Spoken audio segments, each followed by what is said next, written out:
Samantha Williams sits in stunned silence as security escorts her from first-class seat 2A. The white businessman who demanded her removal smirks triumphantly. What he doesn't know is that in 5 minutes, the pilot will announce their new destination, owner. The same woman he just humiliated now controls his fate completely. Before we dive into this incredible story of justice and transformation, let me know where you're watching from. Drop your location in the comments below, and don't forget to hit that like button and subscribe for more amazing stories of resilience and triumph. This tale will show you how one moment of discrimination led to the most satisfying reversal of fortune you've ever witnessed. Trust me, you won't want to miss what happens next. Samantha Williams never imagined her biggest business triumph would begin with such humiliation. At 42, she had built Meridian Industries from nothing into a Fortune 500 consulting powerhouse, but her journey started in the grittiest corners of Detroit's inner city.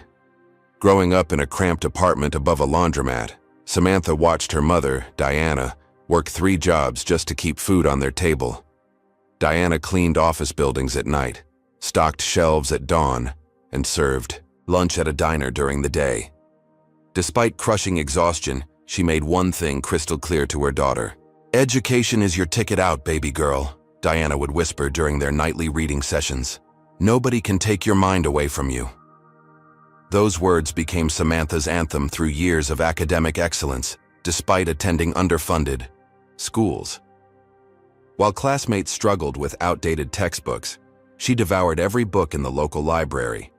Her guidance counselor, Mrs. Patterson, recognized something special and helped her navigate scholarship applications to prestigious universities. Harvard Business School became her proving ground, but not without battles. Professors questioned her preparation. Classmates assumed she was an affirmative action admission. Study groups formed without her. She responded by outworking everyone, often staying in the library until security locked the doors. "They expect you to fail," she told herself during lonely midnight study sessions. Prove them wrong. After graduation, Samantha joined a boutique consulting firm where she quickly discovered that her Harvard MBA couldn't shield her from corporate racism. Clients requested different representatives. Colleagues took credit for her ideas. Partners passed her over for promotions while promoting less qualified white men. The breaking point came during a merger presentation where the client CEO told her to fetch coffee, assuming she was an assistant despite her leading the entire project. That night, Samantha made a life-changing decision. She would build her own empire. Meridian Industries started in her studio apartment with a borrowed laptop and fierce determination. She specialized in helping struggling companies restructure operations, drawing from her intimate understanding of overcoming impossible odds. Her first client was a failing family restaurant whose owner reminded her of her mother. Word spread about the brilliant consultant who could save any business. Within 5 years, Fortune 500 companies competed for her services.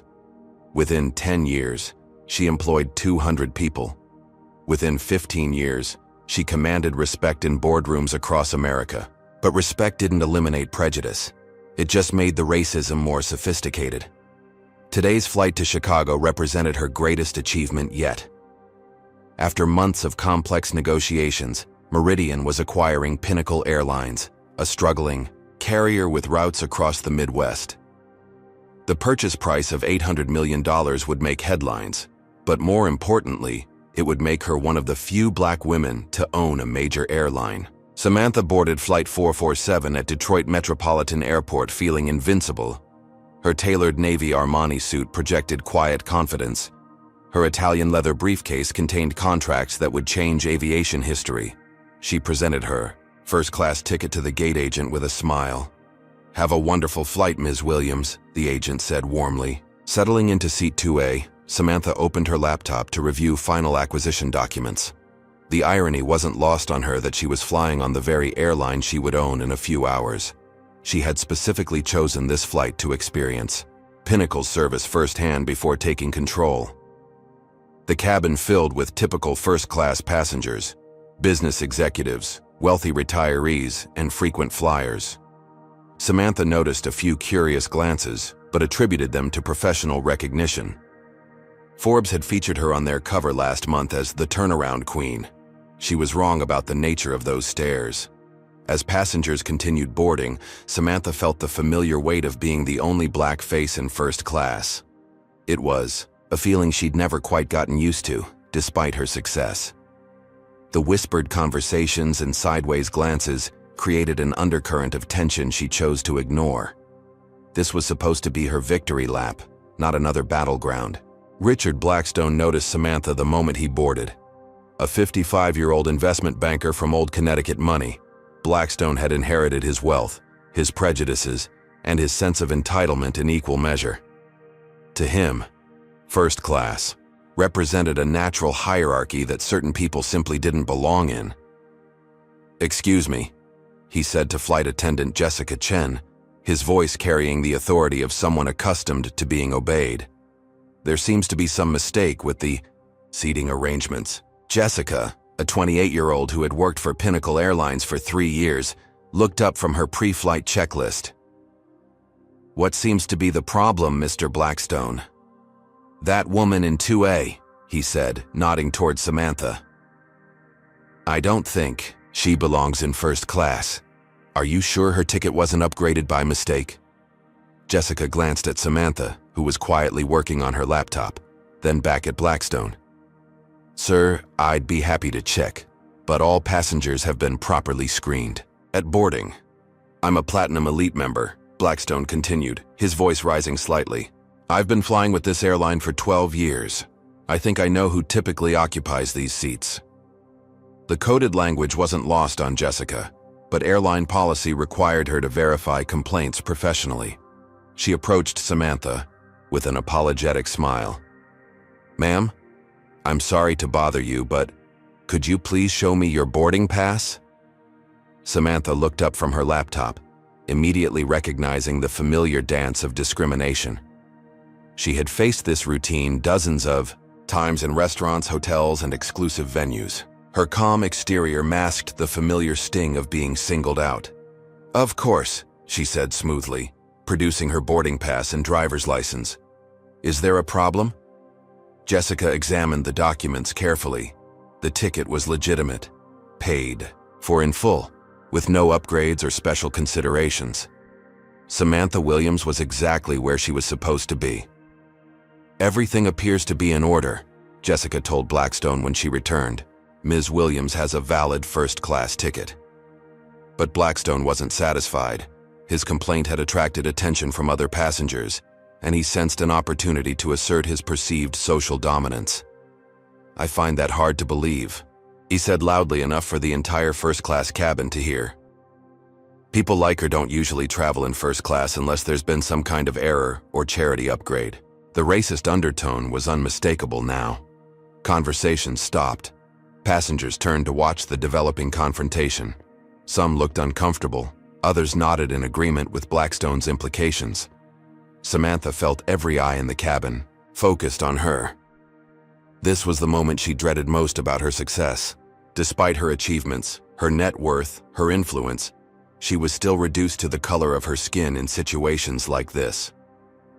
"Sir, I need to ask you to return to your seat," Jessica said, her voice strained. "All passengers have valid tickets." "I want to speak to your supervisor," Blackstone demanded. "I'm not comfortable with this situation, and frankly, neither are other passengers." He gestured around the cabin and several white passengers nodded their support. Margaret Stevens, a retired schoolteacher from suburban Detroit, whispered, to her husband, "He does have a point. She doesn't look like she belongs here." The mob mentality was forming exactly as Samantha had witnessed throughout her career. Individual prejudice became collective discrimination when people felt empowered by numbers. "I understand your concern, Mr. Blackstone," Jessica said reluctantly. "Let me get my supervisor." Samantha watched this familiar theater unfold with a mixture of rage and resignation. She could fight back, cause a scene, demand justice. But experience had taught her that black women who fought too hard were labeled aggressive, angry, or difficult. The consequences could follow her for years. Instead, she maintained her dignity while documenting everything on her phone. Every face, every word, every discriminatory action would be remembered. She had learned long ago that patience and preparation were more powerful than immediate confrontation. What none of them knew was that their victim was about to become their boss. Supervisor Patricia Wells arrived with the confident stride of someone who had handled countless passenger complaints. At 48, Wells prided herself on maintaining order and keeping customers satisfied, especially high-value frequent flyers, like Blackstone. "What seems to be the issue here?" Wells asked, her tone suggesting she had already decided how this would end. "This passenger," Blackstone said, pointing at Samantha like she was an object rather than a person, "clearly doesn't belong in first class. I suspect there's been an error with her ticketing, and I think other passengers agree with me." Wells glanced at the nodding faces around the cabin, then at Samantha, who sat with quiet dignity despite the humiliating spectacle. The supervisor's decision calculus was simple: one questionable passenger versus multiple complaining customers. "Ma'am, I'm going to need to see your identification and boarding pass again," Wells said to Samantha. "I already showed them to your flight attendant," Samantha replied evenly. "Everything is in order." "I understand, but I need to verify personally." Samantha handed over her documents again, watching Wells examine them with exaggerated scrutiny. She knew what was coming next. The supervisor would find some technicality, some excuse to remove her and appease the complaining passengers. Security Officer Marcus Johnson appeared at Wells's beckoning. As a 35-year-old black man working for airport security, Marcus immediately understood the dynamics at play. He had seen this scenario too many times before. "Marcus, we have a seating dispute that needs resolution," Wells said. "This passenger may need to be relocated." Marcus looked at Samantha's documentation, his jaw tightening as he recognized the injustice unfolding. Her ticket was perfect. Her identification matched. She had every right to that seat. "Ma'am, these documents look valid to me," Marcus said quietly to Wells. "I understand your assessment, but we have multiple passenger complaints about comfort and appropriate seating arrangements," Wells replied, using corporate speak to mask discrimination. The coded language was clear to everyone involved. This wasn't about tickets or policies. This was about race, class, and the assumption that successful black women didn't belong in spaces of privilege. Samantha felt the familiar weight of representing her entire race in this moment. Every eye was watching to see how the angry black woman would respond.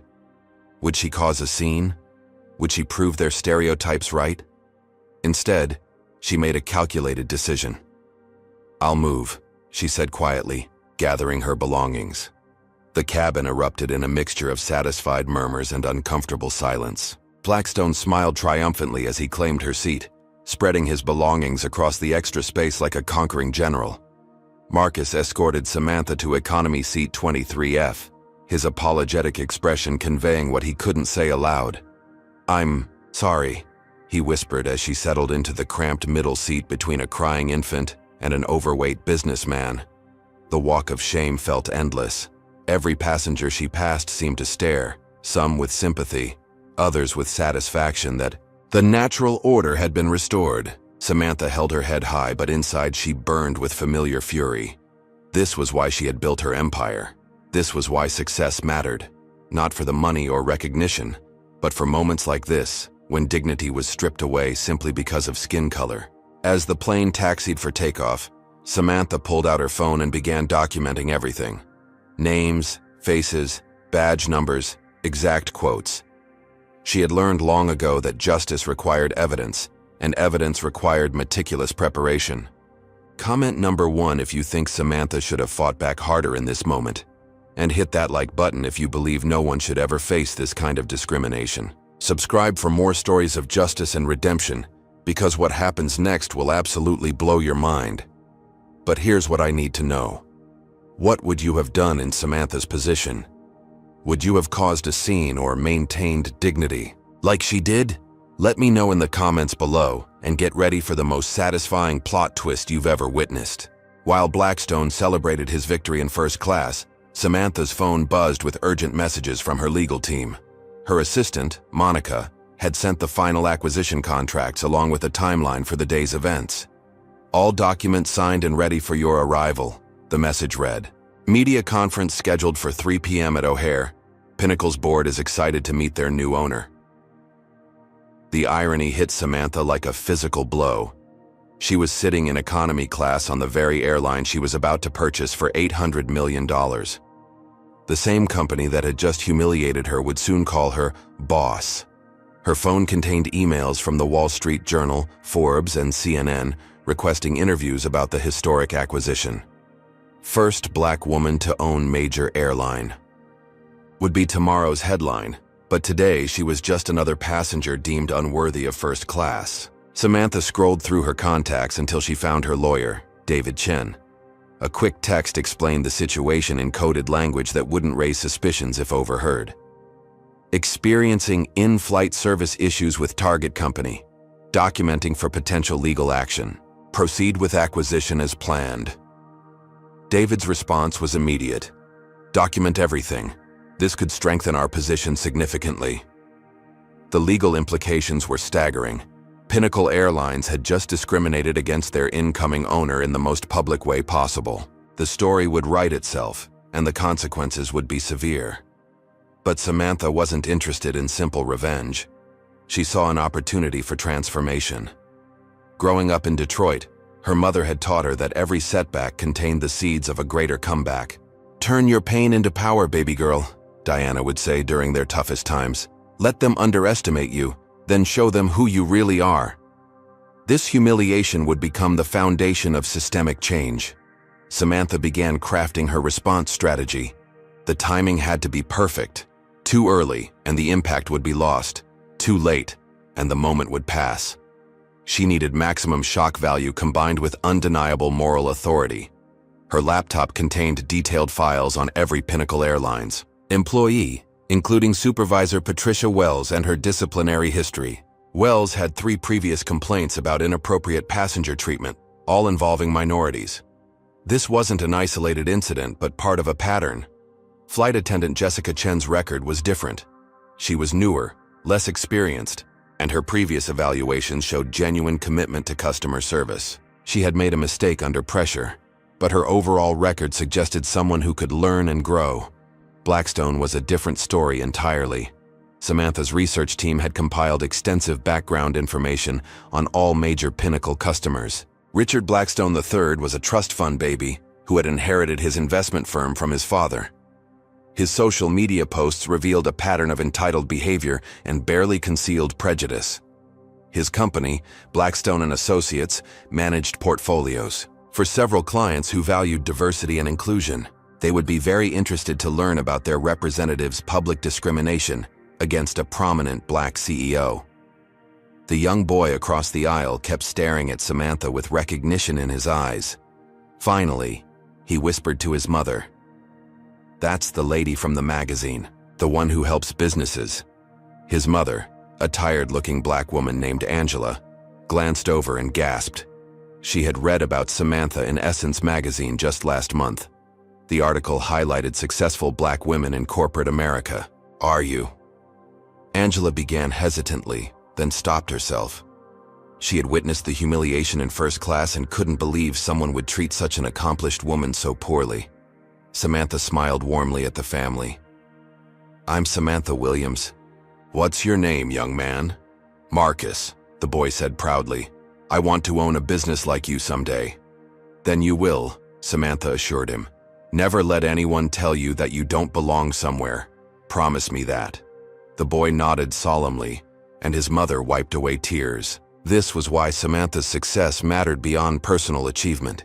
She represented possibility for an entire generation of children who needed to see themselves reflected in positions of power.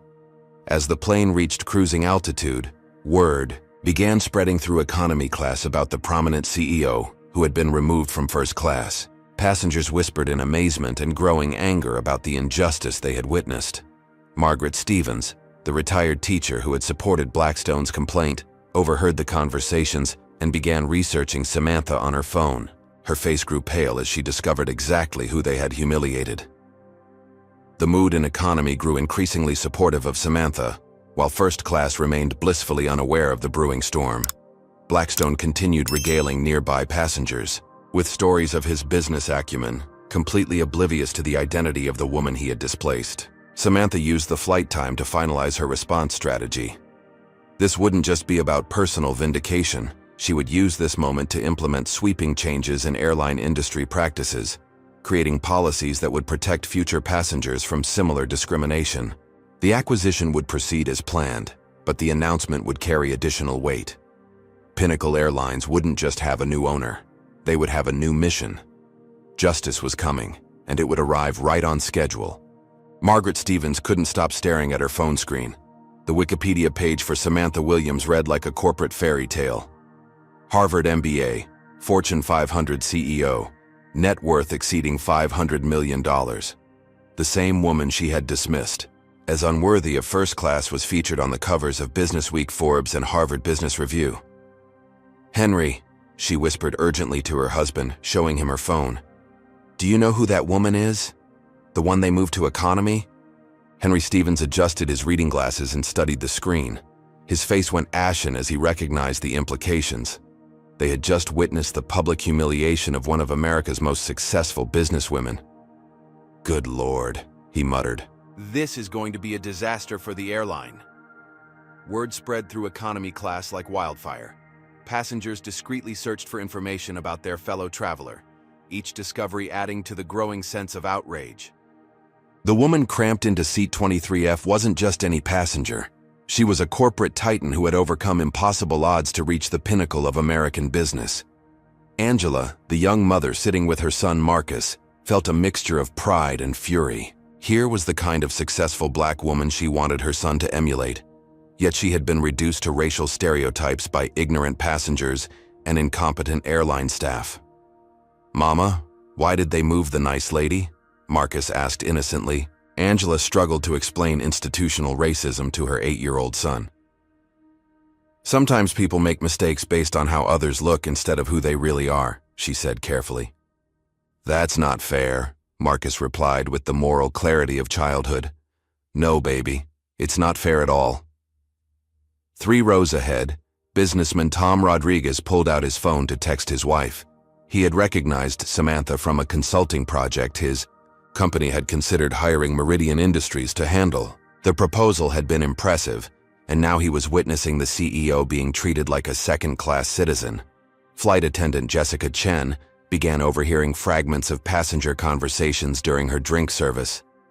References to Fortune 500, CEO, and Harvard created a growing pit in her stomach. She discreetly searched for Samantha Williams on her phone during a break in service. The search results hit her like a physical blow. Samantha Williams, founder and CEO of Meridian Industries, featured speaker at the World Economic Forum, author of the best-selling business book, Breaking Barriers, listed among Fortune's most powerful women in business. Jessica's hands trembled as she read article after article about the woman she had helped humiliate. This wasn't just a customer service failure, it was a career-ending catastrophe. She had participated in the discrimination of one of the most prominent businesswomen in America. She immediately tried to find Supervisor Patricia Wells, but Wells was in the galley reviewing passenger manifests, still oblivious to the developing crisis. In first class, Blackstone continued his victory lap, entertaining fellow passengers with exaggerated stories about his business dealings. He had claimed Samantha's seat like a trophy, spreading his belongings across the extra space and ordering premium wine to celebrate his successful complaint. "I knew something was off about her," he told the passenger beside him. "You develop an instinct for these things when you've been successful as long as I have." What he didn't notice was the changing atmosphere in economy class. Passengers who had witnessed his discriminatory behavior were now learning exactly who his victim was. Their discomfort was turning to active disgust. Dr. Patricia Williams, a physician traveling to a medical conference, recognized Samantha from a healthcare symposium where she had spoken about improving hospital operations. She remembered being impressed by Samantha's insights and wondering how someone so young had achieved such expertise. Now she understood. Samantha had built her consulting empire by understanding organizations from the ground up, including their failures and prejudices. Today's experience would give her intimate knowledge of Pinnacle Airlines' shortcomings. The irony was perfect and devastating. Young Marcus continued stealing glances at Samantha throughout the flight. She had become his hero the moment she spoke to him with such kindness and respect. When he grew up, he wanted to be just like her, successful, dignified, and unafraid. Angela noticed her son's fascination and felt a surge of maternal pride. Despite the humiliation, Samantha was handling herself with grace that commanded respect. She was teaching Marcus by example that true strength came from maintaining dignity in the face of injustice. Word about Samantha's identity eventually reached the economy flight attendants, who began sharing the information in hushed, horrified tones. They all knew that customer complaints about discrimination were taken seriously by corporate headquarters, especially when they involved prominent, public figures. But none of them knew the ultimate truth, that Samantha would soon own the entire airline. As the plane flew over Indiana farmland, the cabin had divided into two distinct camps. Economy class buzzed with indignation and support for Samantha. First class remained blissfully unaware that they had just created the biggest public relations nightmare in Pinnacle Airlines history. The revelation was coming, and it would change everything. Captain Robert Thompson's voice crackled over the intercom as Flight 447 began its descent into Chicago. At 58, Thompson had flown for Pinnacle Airlines for 23 years and prided himself on treating all passengers with respect. He had no idea about the drama unfolding in his cabin. Ladies and gentlemen, we're beginning our final approach into O'Hare International Airport. Weather is clear with a temperature of 72 degrees. Before we land, I have a special announcement to make. The cabin fell silent. Passengers looked up from their phones and magazines, curious about the unusual mid-flight announcement. Today we have the honor of flying with a very distinguished passenger. Ms. Samantha Williams, founder and CEO of Meridian Industries, is aboard our aircraft. What makes this particularly special is that Ms. Williams has just completed the acquisition of Pinnacle Airlines. She is now our new owner. The words hit the cabin like an electromagnetic pulse. Every conversation stopped. Every passenger froze. The silence was so complete that the engine noise seemed deafening by comparison. In first class, Richard Blackstone's wine glass slipped from his fingers, shattering against the floor. His face drained of color as the captain's words penetrated his consciousness. The woman he had humiliated, the woman whose seat he was now occupying, was the new owner of the entire airline. I want to extend our deepest gratitude to Ms. Williams for choosing Pinnacle Airlines for her flight today, and we look forward to working under her leadership. Thank you for flying with us. The captain's announcement ended, but the cabin remained frozen in stunned silence. Then, slowly, economy class erupted in thunderous applause and cheers. Passengers who had witnessed Samantha's humiliation now understood the cosmic justice of the moment. "That's her," Marcus shouted to anyone who would listen. "That's the nice lady. She owns the airplane." Angela wiped tears from her eyes as she joined the standing ovation. Around them, economy passengers clapped, whistled, and shouted their support for the woman who had been treated so poorly just hours earlier. In first class, the reaction was dramatically different. Patricia Wells stood frozen in the galley, her face ashen as she realized the magnitude of her mistake. She had just discriminated against the woman who now controlled her career, her future, her very livelihood. Jessica Chen felt nauseous as the implications hit her. She had participated in the humiliation of her new boss, the person who would determine whether she kept her job or faced termination and industry blacklisting. But nowhere was the shock more profound than in seat 2A, where Blackstone sat amid the wreckage of his shattered wine glass. His hands trembled as he tried to process what had just happened. The uppity woman he had displaced was now the most powerful person on the aircraft. Margaret Stevens turned to her husband with horror in her eyes. "We supported him," she whispered. "We agreed with his complaint. Oh God, what have we done?" The visual contrast was striking and symbolic. Economy class celebrated with joy and vindication, while first class sat in mortified silence, contemplating the consequences of their prejudice and complicity. Samantha remained seated quietly, accepting congratulations from surrounding passengers, with gracious nods and smiles. She felt no satisfaction in their panic, only determination to use this moment constructively. Young Marcus broke free from his mother's restraint and approached Samantha's seat. "Are you really the boss of the airplane now?" he asked with wide-eyed wonder. "I am," Samantha confirmed, kneeling to his eye level. "And you know what that means?" "What?" "It means that everyone on this airplane, no matter what they look like or where they come from, will be treated with respect and dignity. That's my promise to you." The boy beamed with pride, and his declaration carried throughout the cabin. "She's going to make sure everyone is treated nice." Comment number 1 if you think Blackstone got exactly what he deserved. Smash that like button if you believe in karma and justice. And don't forget to subscribe because this story is about to reach its most satisfying conclusion. What do you think Samantha should do with her newfound power? Should she fire everyone involved, or show mercy and focus on systemic change? Let me know in the comments and prepare yourself for the most powerful transformation you've ever witnessed. The cabin transformation was immediate and complete. Samantha rose from her cramped economy seat with the quiet dignity of someone who had never doubted this moment would come. Every eye in the aircraft followed her movement as she walked toward first class, no longer as a humiliated passenger, but as the owner of the entire airline.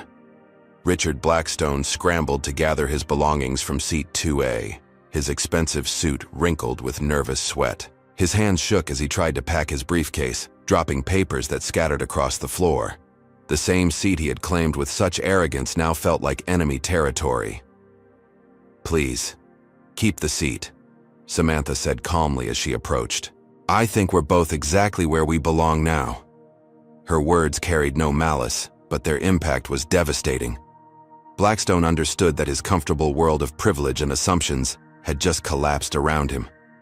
The woman he had dismissed as unworthy now held his professional future in her hands.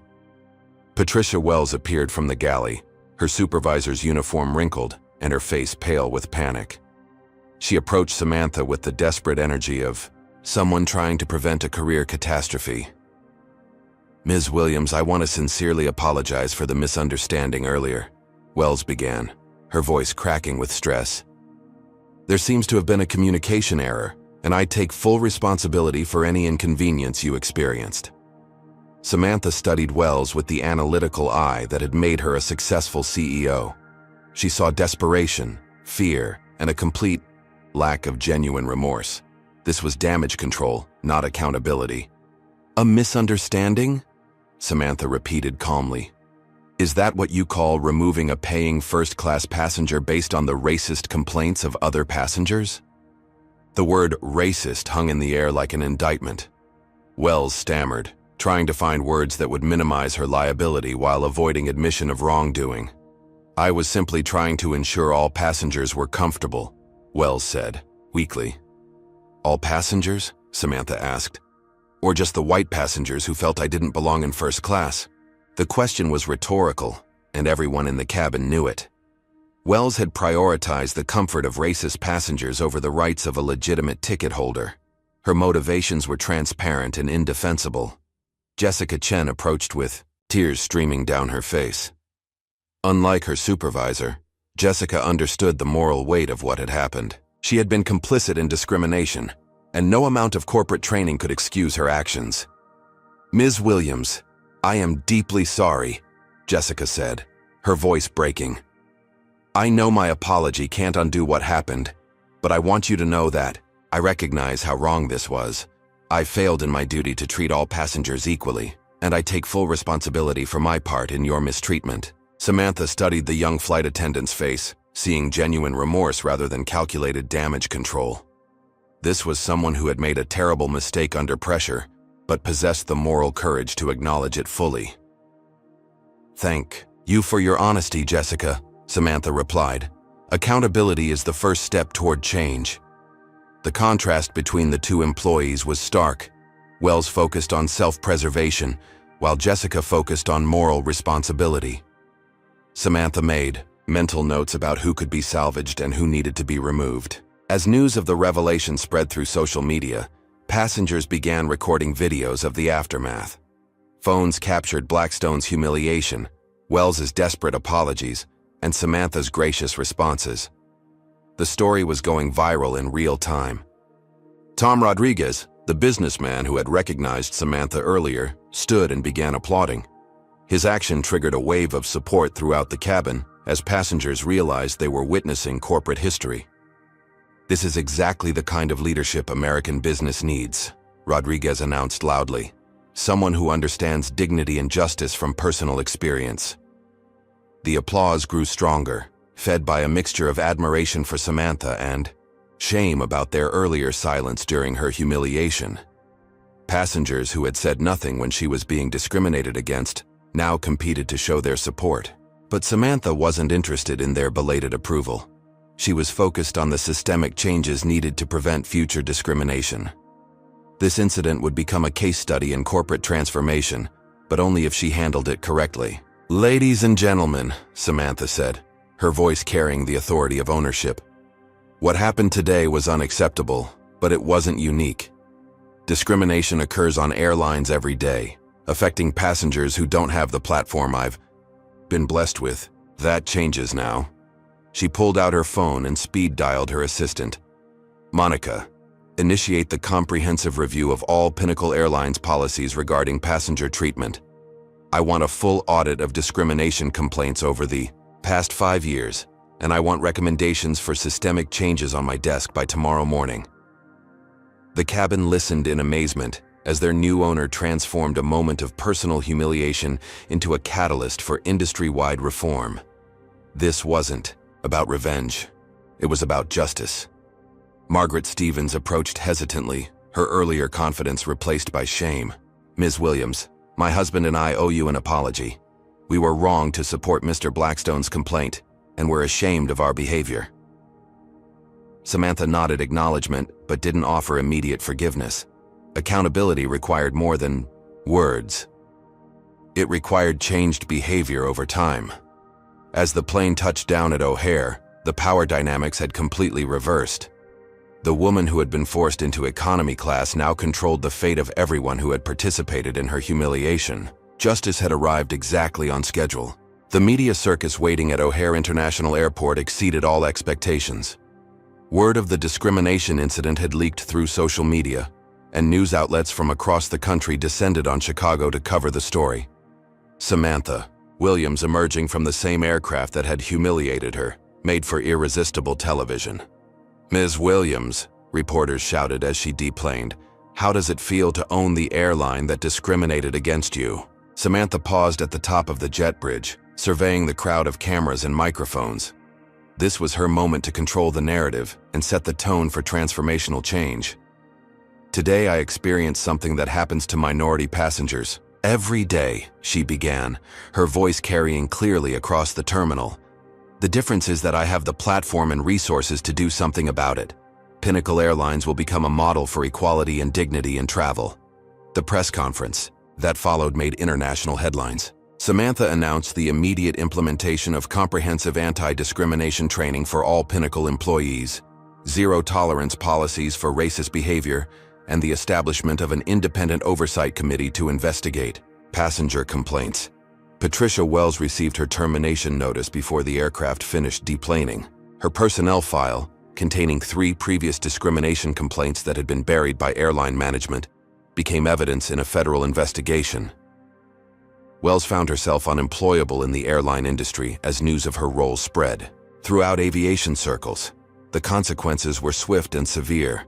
Her mortgage payment became impossible without her supervisor's salary.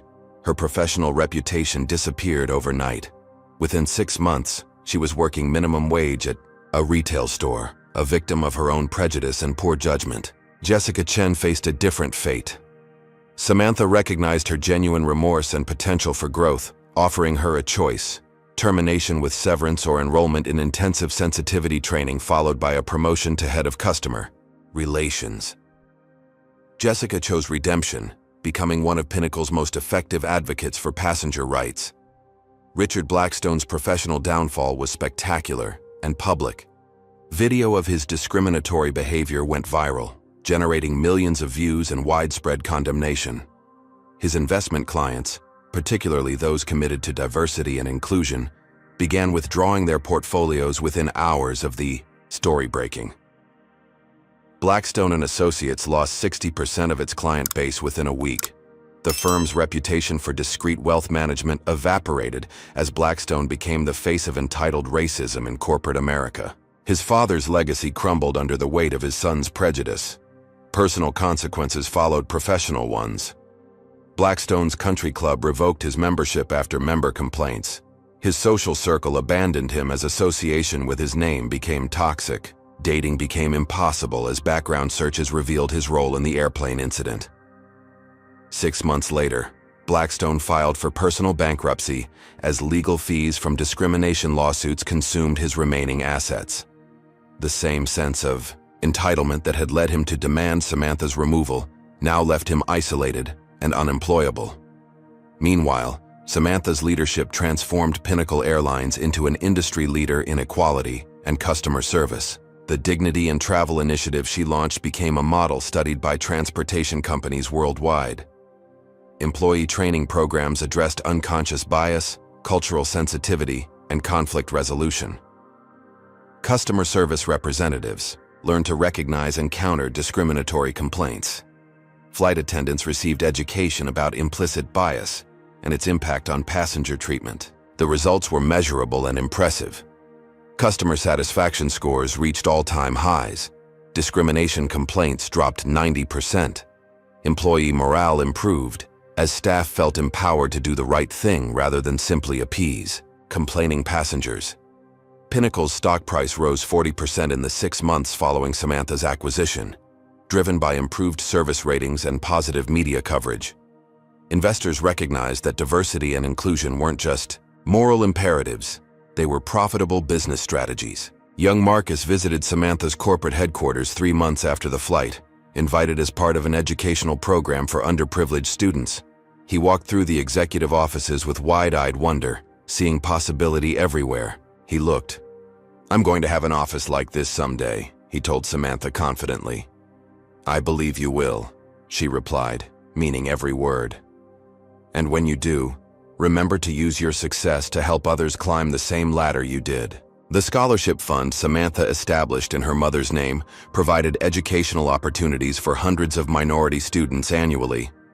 Diana Williams. Scholarships became prestigious awards that opened doors to prestigious universities and promising careers. Industry-wide changes rippled outward from Pinnacle's transformation. Other airlines implemented similar anti-discrimination policies to avoid becoming the next viral scandal. The Federal Aviation Administration updated regulations regarding passenger treatment and discrimination complaints. Senator Elizabeth Warren invited Samantha to testify before Congress about discrimination in transportation. Her testimony led to the Passenger Dignity Act, federal legislation requiring standardized anti-bias training for all transportation industry employees. The young flight attendant who had replaced Jessica's former position sent Samantha a thank you note. "Because of the changes you implemented, I've never had to choose between appeasing racist passengers and doing what's right. Thank you for making my job easier and more meaningful." 6 months after the incident, Samantha reflected on how a moment of humiliation had become the catalyst for her greatest impact. The pain of discrimination had transformed into the power to prevent others from experiencing similar treatment. Her mother Diana's words echoed in her memory. "Turn your pain into power, baby girl." She had done exactly that, creating systemic change that would outlast her own career and protect countless future passengers from discrimination. 1 year after the infamous Flight 447, Samantha Williams stood before the International Air Transport Association, receiving the Humanitarian Leadership Award for her transformation of airline industry practices. The same organization that had once ignored discrimination complaints now celebrated her for making equality a business priority. Pinnacle Airlines had achieved something unprecedented, becoming the most inclusive major airline in America, while also posting record profits. The correlation wasn't coincidental. Companies that treated all customers with dignity and respect earned loyalty that translated directly to revenue. The Dignity and Travel certification program Samantha developed was now implemented by 47 airlines across 6 continents. Flight attendants worldwide learned to recognize and counter discriminatory passenger behavior. Supervisors received training on making decisions based on policy rather than prejudice. Customer service metrics told the story of transformation. Passenger satisfaction scores reached 94%, the highest in Pinnacle's history. Repeat bookings increased 28%, as travelers sought airlines that guaranteed respectful treatment regardless of race, religion, or economic status. Employee satisfaction soared, as staff felt empowered to uphold company values rather than simply appeasing loud complainers. Flight attendants reported feeling proud of their work environment and supported by management when making difficult decisions. Richard Blackstone's fate served as a cautionary tale throughout corporate America. His complete professional and social downfall demonstrated the real consequences of entitled racism in an interconnected world. Business schools used his case study to teach about reputation management and the costs of discrimination. His former investment firm struggled to rebuild its reputation under new management, but the Blackstone name remained toxic in financial circles. The family's century-long legacy in wealth management had been destroyed by one man's prejudice and entitlement. Patricia Wells never recovered from her termination and industry blacklisting. Her career in aviation ended permanently, and she struggled to find employment in any customer service role. Her story became required reading in airline management training programs as an example of how individual bias could destroy professional prospects. Jessica Chen, by contrast, thrived under Samantha's mentorship. Her promotion to head of customer relations led to additional responsibilities and recognition throughout the industry. She spoke at conferences about redemption, accountability, and the importance of learning from mistakes. "Ms. Williams could have ended my career," Jessica often told audiences. "Instead, she gave me the opportunity to become better." That's the difference between punishment and transformation. Young Marcus, now 9 years old, remained in regular contact with Samantha through the mentorship program she established. His academic performance excelled as he worked toward his goal of building his own business empire. The confidence instilled during their airplane conversation continued shaping his ambitions. His mother, Angela, often shared their story at community events, emphasizing how one person's success could inspire an entire generation. When children see people who look like them in positions of power, they understand that those positions are possible for them too. The Diana Williams Scholarship Fund had awarded grants to over 300 students, many of whom were now attending prestigious universities and launching promising careers. Each recipient received not just financial support but mentorship and networking opportunities that multiplied their chances of success. Samantha's autobiography, From Humiliation to Transformation, Building Bridges in Business, became a bestseller and required reading in business schools nationwide. The book detailed her journey from childhood poverty to corporate leadership while addressing systemic barriers faced by minorities in professional settings. The legal settlements from discrimination lawsuits against Pinnacle's former management practices funded additional diversity initiatives across the transportation industry. Every dollar paid in damages became investment in preventing future discrimination. Congressional testimony led to the Passenger Dignity Act becoming federal law, requiring anti-bias training for all transportation workers and establishing federal oversight of discrimination complaints. The legislation bore Samantha's influence throughout its provisions. International recognition followed domestic success. The United Nations invited Samantha to lead a global initiative addressing discrimination in transportation and hospitality industries. Her model spread to countries struggling with their own bias and prejudice challenges. But perhaps the most meaningful recognition came from an unexpected source. Marcus Johnson, the security officer who had reluctantly escorted her from first class, requested a meeting to deliver a personal apology. "I've thought about that day every single day since it happened," he told her. "I knew it was wrong, but I didn't have the courage to stand up. Watching what you've accomplished has inspired me to be better."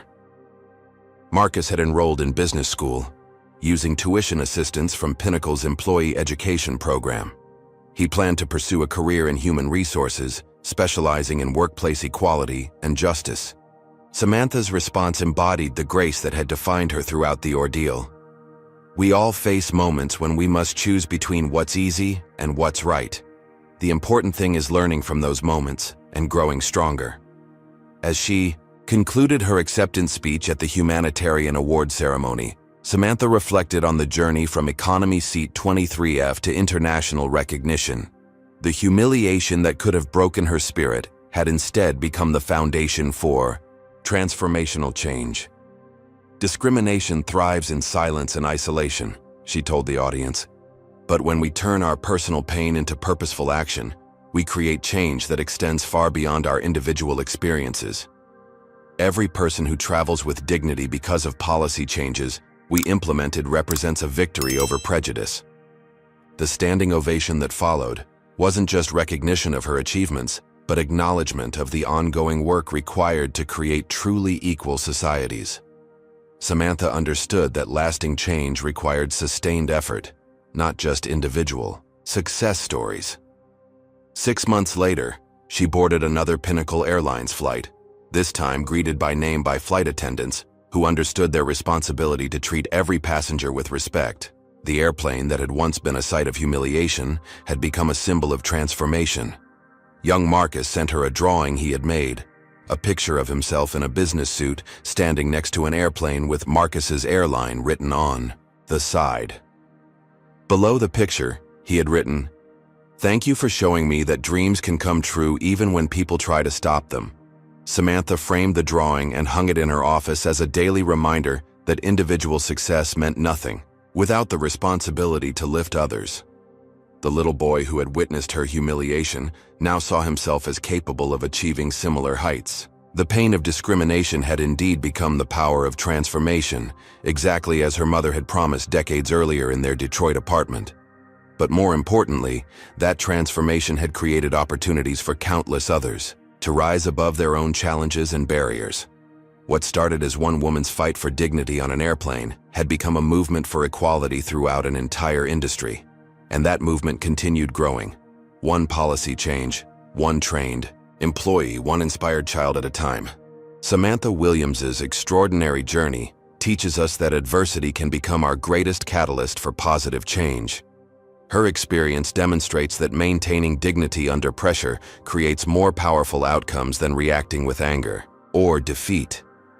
The story reveals how individual success carries the responsibility to uplift others and create systemic transformation. Most importantly, we learn that discrimination reveals more about the perpetrator than the victim. Blackstone's prejudice destroyed his own legacy, while Samantha's grace elevated her platform for meaningful change. True power lies not in avoiding challenges, but in transforming them into opportunities for justice. The airline industry's transformation proves that inclusive policies benefit everyone. When companies prioritize dignity and respect, they create environments where excellence thrives. Samantha's mother's wisdom rings eternal. Turn your pain into power. This story shows us that our response to injustice defines our character and determines our impact. Every setback contains seeds of a greater comeback when we refuse to let others define our worth or limit our potential. What moment in your life could you transform from pain into power like Samantha did? Have you ever witnessed discrimination and wished you had spoken up? Share your thoughts in the comments below about how we can create more inclusive spaces in our daily lives. If this story moved you to believe that justice always finds a way, smash that like button to spread this message of hope and transformation. Subscribe for more inspiring stories that prove dignity and perseverance can overcome any obstacle. And don't forget to share this powerful tale with someone who needs to remember their own strength and worth. Thank you for joining me on this incredible journey from humiliation to triumph. Your support helps these important stories reach people who need to hear them most. May you always remember that your worth cannot be diminished by others' prejudice, and may you find the courage to turn every challenge into an opportunity for positive change. Keep believing in the power of justice, dignity, and the unbreakable human spirit.